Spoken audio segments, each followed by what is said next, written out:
From Kern Government Television, welcome to this week's Kern County Board of Supervisors meeting.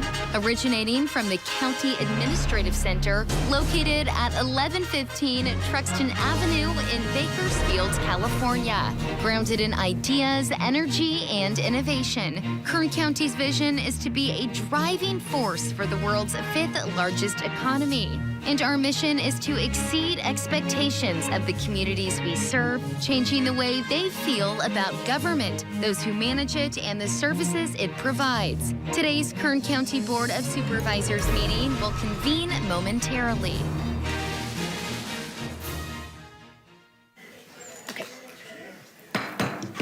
Good morning. Board to reconvene. This is the Tuesday, January 23rd, 2024, 9 a.m. regular meeting of the Board of Supervisors. First item is roll call. Supervisor Peters. Here. Supervisor Scrivener. Here. Supervisor Flores. Here. Supervisor Couch. Here. Supervisor Perez. Here. Thank you. The next item is the flag salute. Today we have Mrs. Juana Rodella. Please correct me if I make any mistakes on any names here. She is a Gold Star mother. She's going to be leading our flag salute this morning. Her son, Luis Carlos Ruan, served in the Army from August 29th, 2016. He passed away on April 20th, 2020. Corporate Ruan was stationed at Fort Bliss, Texas, where he was involved in a serious accident involving armored vehicles. He fought almost a year-long battle in the hospital, but unfortunately succumbed to his wounds. Juana is doing everything in her power to keep his name and spirit alive. She fundraises and donates backpacks at schools and school supplies to local TAF schools, food baskets for Thanksgiving, and nursing home supplies to local assisted living facilities, all in his honor. And I know you drove all the way here this morning from Taft in the rain, so thank you very much for doing that. Please lead us in the flag salute.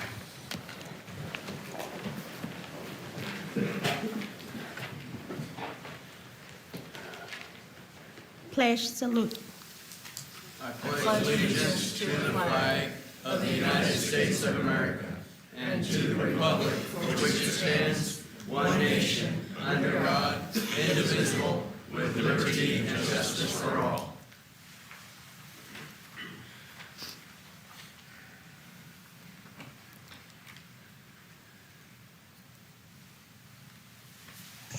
Thank you.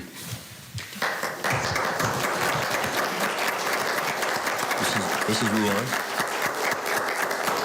Mrs. Ruan, I want to give you an opportunity to say something if you'd like. I don't know if you were planning on that. I don't want to put you on the spot, but you came all the way down from Taft in the rain, and you certainly earned it.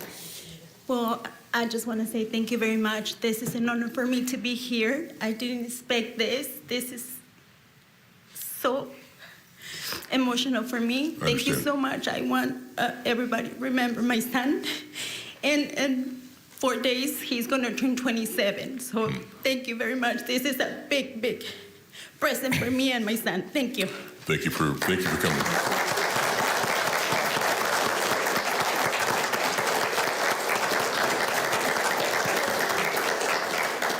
And prior to the flag salute, I neglected to say, please remain standing for a moment of prayer, silence, or meditation, whichever you prefer, but you all are so well trained, you did it anyway, so thank you for that. The next item is the pet of the week. Is Nick here? I think he is. Morning, Nick.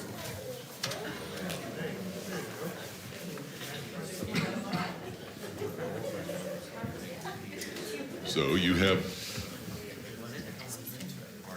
with you.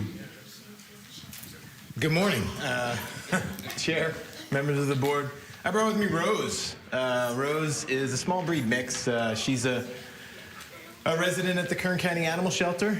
She came to us from the great city of Arvin.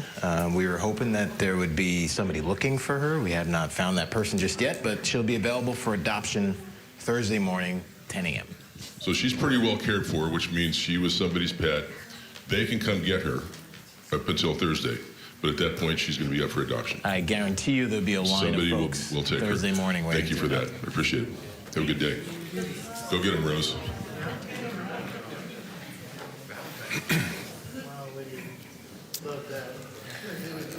The next item is a report on actions taken in closed session from our January 9th, 2024, 2 p.m. meeting.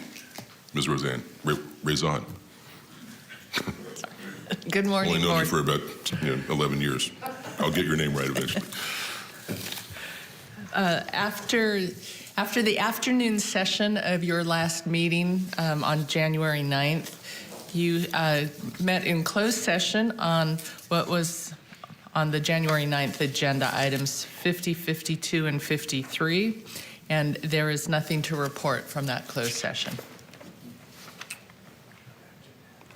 Okay, the next item is the consent agenda. All items listed with a CA or C above the item number are considered to be routine and non-controversial by county staff. C represents consent agenda for Kern Sanitation Authority or the Ford City Taft Heights Sanitation District or the IHSS Public Authority. We can move on those all in one motion. If any member of the audience would like to make a comment about any of the items on the consent agenda, you may do so now. A board member may remove one for separate consideration if they'd like. Let's say it this way. The consent agenda consists of items 1 through 36, all the way to page 7. There are only 2 items that are not on the consent agenda, and that's number 4 and 5. Those are public presentations and board member announcements. Everything else is on the consent agenda, so this could be a very quick business part of the meeting. Is there anyone here that would like to make a comment on anything that's on the consent agenda? Seeing none, I'll return it to the board. Motion on consent. Second. You have a motion and a second. Please cast your votes.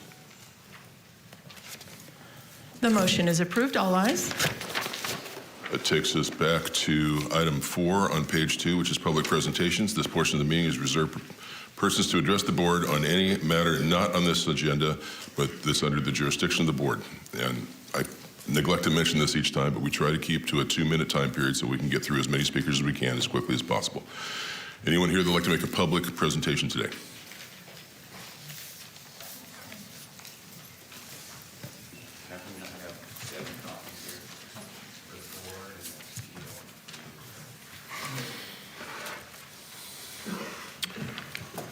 You know the drill. It's state your name and proceed. Dennis McLean, MC capital L-E-A-N.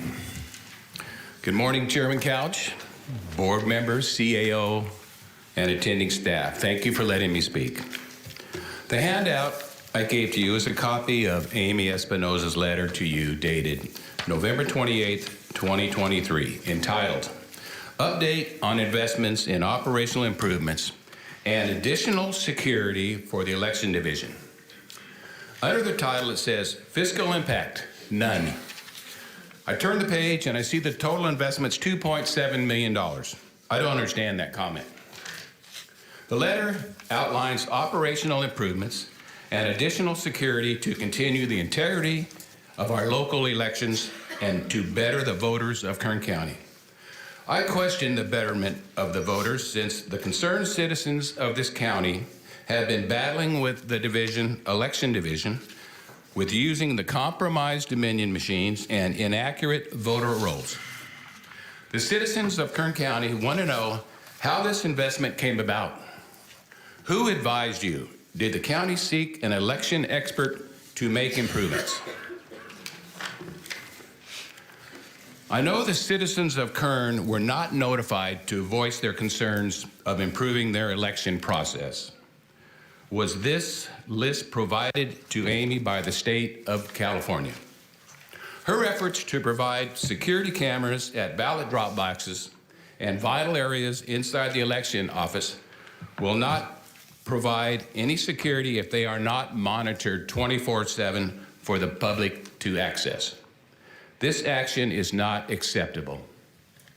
The only way to confirm the accuracy of our county's elections process is a forensic audit and return to person, paper ballots, voter ID, and same-day hand counting.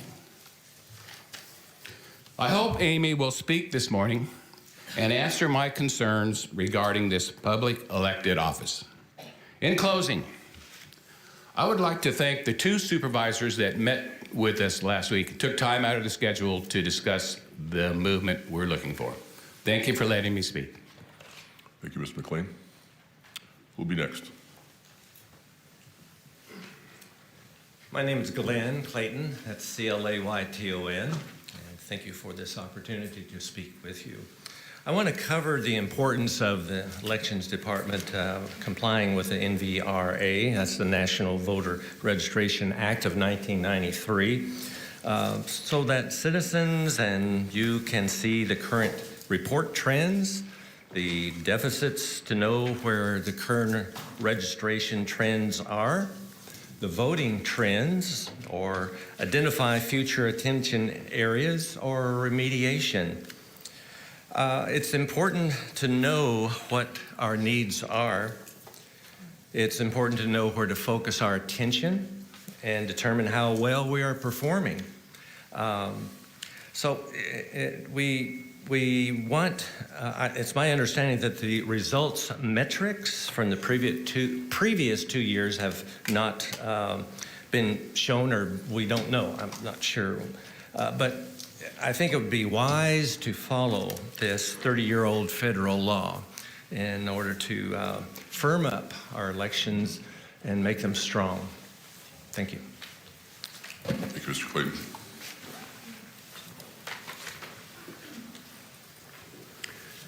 Good morning, Board, Chairman. Morning. My name is Charles Shin. I'm a retired Marine, SHINN. From the United States Election Assistance Commission, dated 2022 Election Administration and Voting Survey. The ongoing process of improving the United States election systems relies in part on having accurate data about the way Americans cast their ballots. In 2002, Congress chartered the United States Election Assistance Commission, or EAC, to collect information on the state of American elections and to make that information widely available to policymakers, advocates, scholars, journalists, and the public in general. Since 2004, the EAC has sponsored a biannual survey as its primary tool for fulfilling its information collection mission. This is one category where we failed to respond to a bit of information in the survey. Confirmation of registration notices. A confirmation notice is defined as a notice mailed to the voter who may no longer be eligible to vote in a jurisdiction in which they're currently registered. All confirmation notices sent to voters should be reported in this section regardless of whether they were sent specifically to comply with the NVRA. Total number of confirmation notices sent to the registered voters. That was 65,885. That's a big chunk. It's broken down in the following categories. Notices received back from voters confirming registration. No response. Notices received back from voters confirming registration should be invalidated. No response. Notices returned as undeliverable. No response. Unreturned confirmation notices, neither received back from the voters nor returned as undeliverable. No response. Thank you. Thank you, Mr. Shin.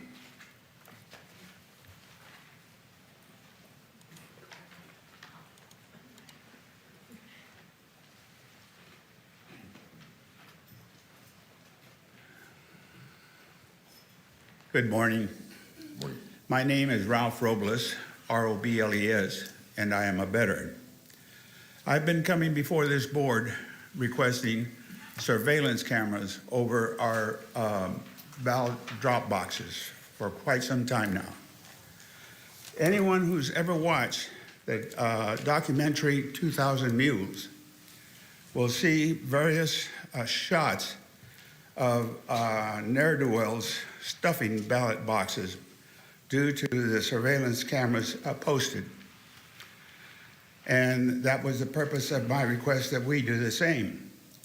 However, now I find out that instead of surveillance boxes, you have installed security boxes. I guess you're worried that somebody might steal the cameras, and so the cameras will show you who stole them. The point of the surveillance is to show any ne'er-do-wells in illicit activity, such as stuffing boxes. And according to Miss Amy Espinoza, the cameras are all oriented in a direction that will not show you who is doing the stuffing of the boxes. We asked why she's doing that, and she said that she wanted to protect the anonymity of said persons.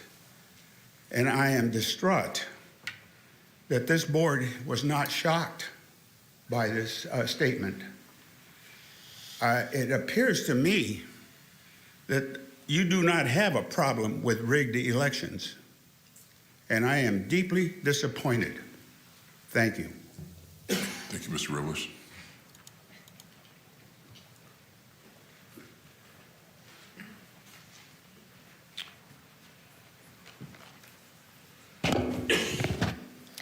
Good morning. My name is Yesenia de Casaus, and I'm here representing UDW. On January 9th, your CAO decided to make our negotiations public. Not only was his presentation misleading, but he seemed to be prepared with the intention to muddy the waters as to what's really going on at the bargaining table.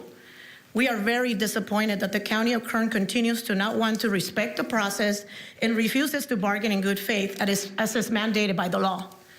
You see, just because you do not agree with state law does not mean that you can circumvent the law.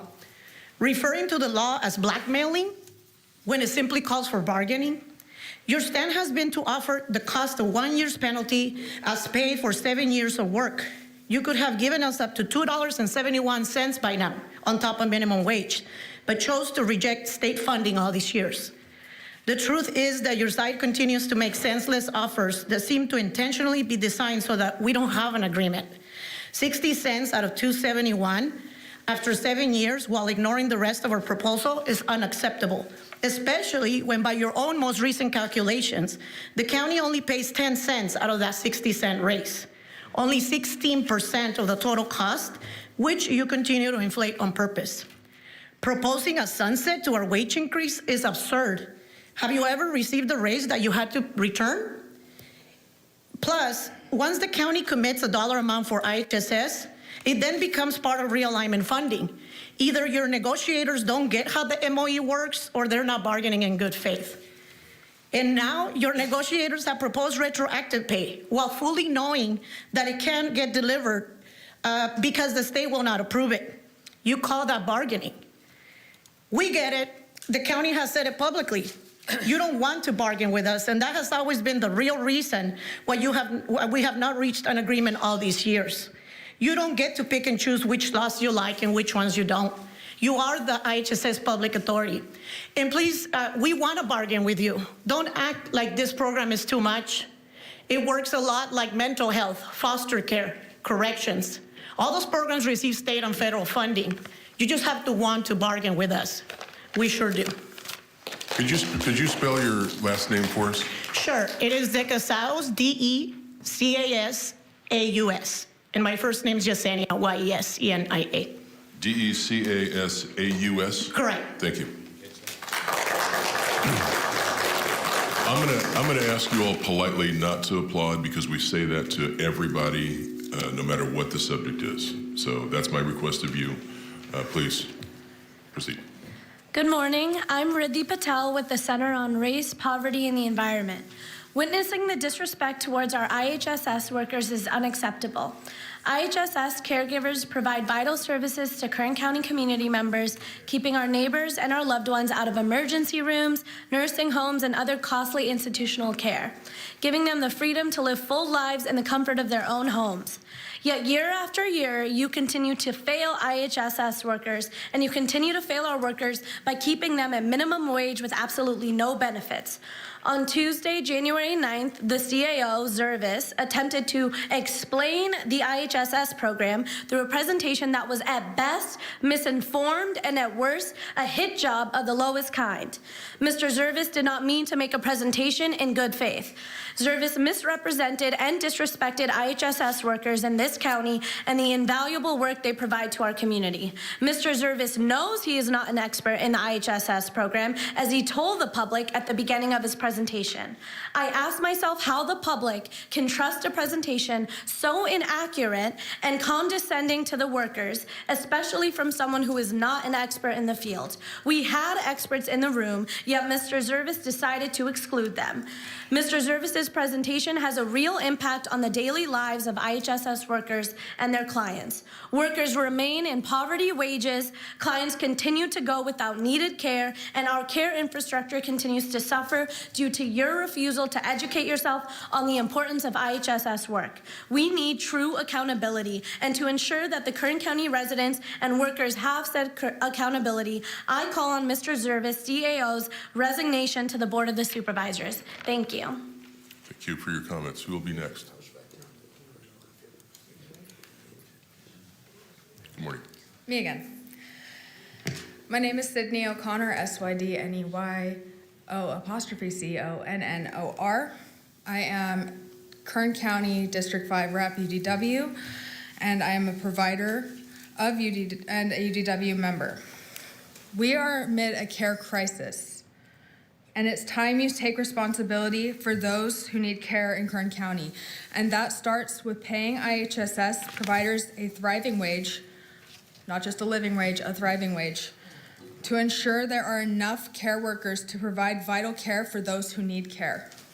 The work we do is medical in nature. I would consider home care to be health care.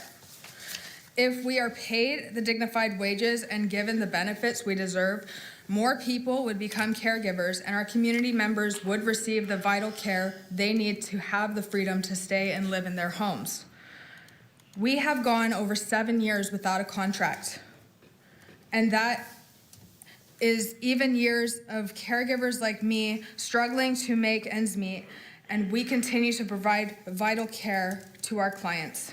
You can't keep pawning off our county's gaps in services to the state, because this is happening on your watch, on your supposed leadership, on your budget. It's not a good look.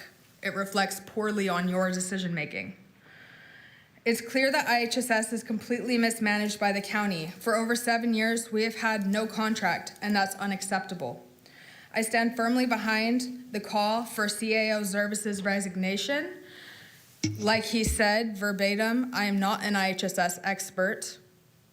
Perhaps he shouldn't be speaking on the topic. You are creating even wider gaps in care and services in our community, and it's you that needs to take a good hard look at your priorities and come to terms that we are an essential part of the services to the community, and we deserve a fair contract that pays as such. Ms. O'Connor. I noticed Zervis didn't show up today. Thank you for your comments. Who will be next?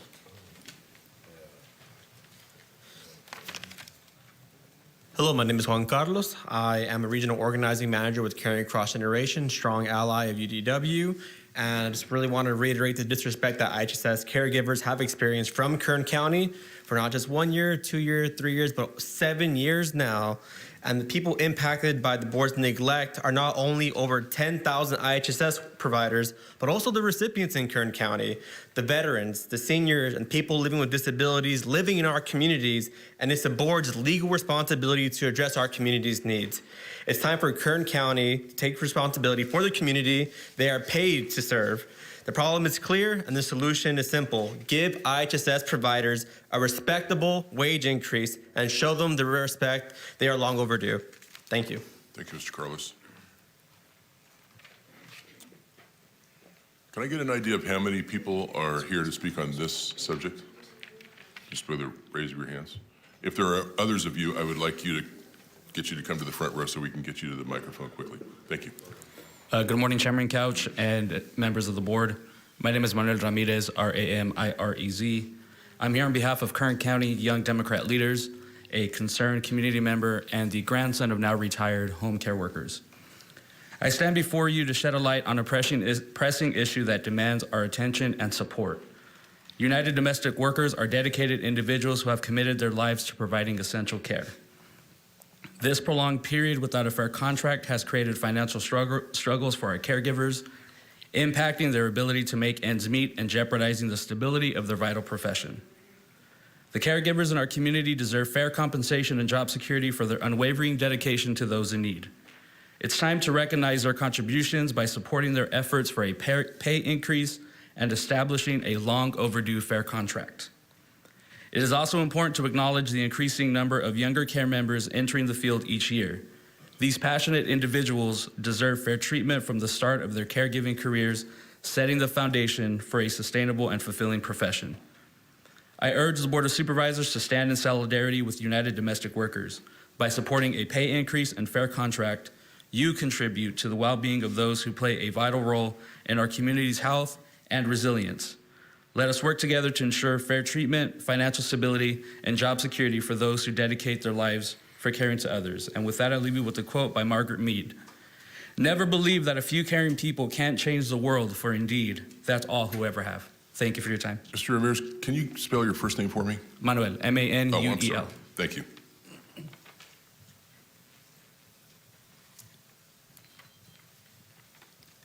Morning. Good morning. My name's Sandy Moreno. I'm from California City. Had to drive through the fog today to be here because this is such an important matter for not only for me, but the 10,000 home care providers here. For over 7 years, the IHSS program has been grossly mismanaged by Kern County.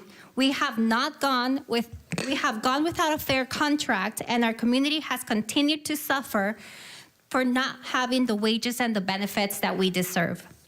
We supported Measure J and implemented term limits on the Kern County supervisors because we are tired of the way that the county is handling its services and its programs.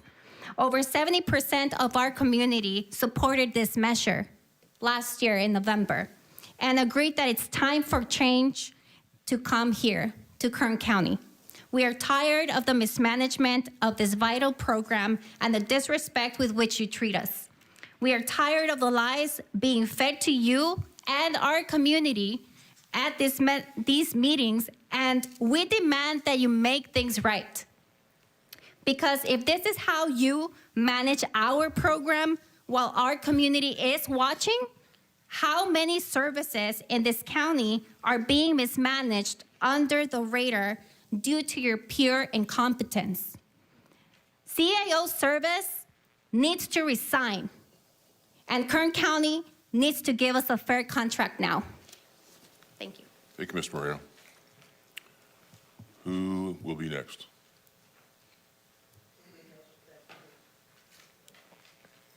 Time's up. Totally different topic. Good morning. Okay. Terry Kahn, T-E-R-I-K-A-H-N.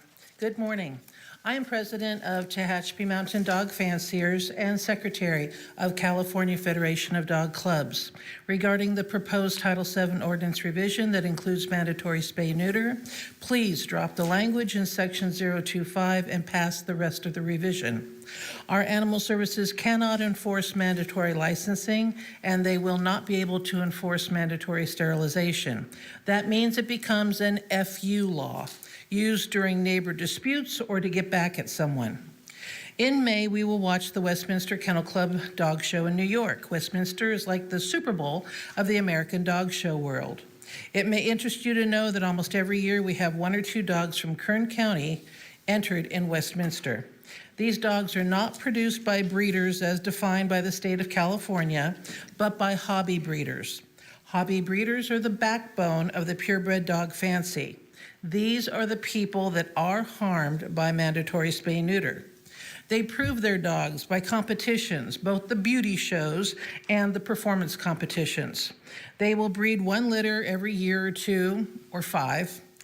They abide by their breed club's code of ethics, never wholesale selling and always taking back their puppies, even years later. Someone has to die before a dog they produced is ever seen in a shelter, and the dog doesn't stay long once the breeder is notified. Imposing mandatory spay-neuter on them is damaging to the breed, many of which are rare breeds with 1,000 dogs or less alive on the planet today. Please drop the mandatory sterilization language. It will harm more than it might help. Thank you. Thank you, Ms. Khan.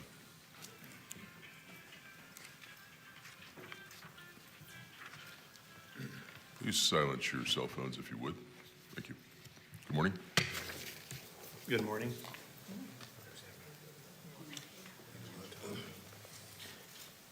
My name is Tom Pavich, P-A-V-I-C-H. I am the Kern County Coordinator for the Election Integrity Project. I've spoke here before. One thing I never mentioned was I am an unpaid volunteer. We are an all volunteer organization. We are nonpartisan and we are nonprofit. I bring to you today an internet article.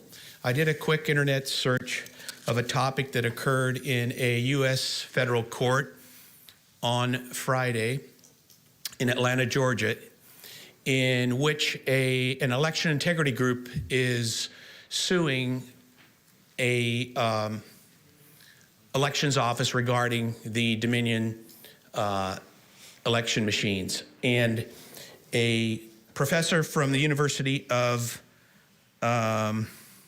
Michigan, his name is Halderman, he in court, in front of the court and in front of the judge, was able to hack into the Dominion machine using a pen, P-E-N. Apparently he brought a machine with him, and I'm not sure if it was the county's or not, but he did a demonstration because, as you know, it would be illegal to hack into an existing machine, so he had a machine as an example and was able to show how that was done. And if you recall, in this room, Professor Clements made the same allegation that machines could be hacked, and he asked permission to hack into the Kern County machines with his cell phone. That was denied. But I bring this to you to demonstrate that these are the same machines that Kern County has, and I wish you to take this under consideration and look into this matter beyond just this article. There are dozens of articles in doing a quick internet scan. It's interesting, I was unable to find anything from CNN, Politico, any of the large news organizations, and right now it's being picked up by the smaller internet organizations, but that doesn't mean that the facts aren't real. Those are facts that were obtained from the court proceedings. And with that, I close. Thank you very much. Thank you, sir. Any other public statements this morning? Okay, seeing none, we'll go to board member announcements and reports. Seeing none, that brings us to the end of the morning's agenda. We're going to need a motion to adjourn to closed session. Motion? Without objection, we're adjourned. Thank you very much.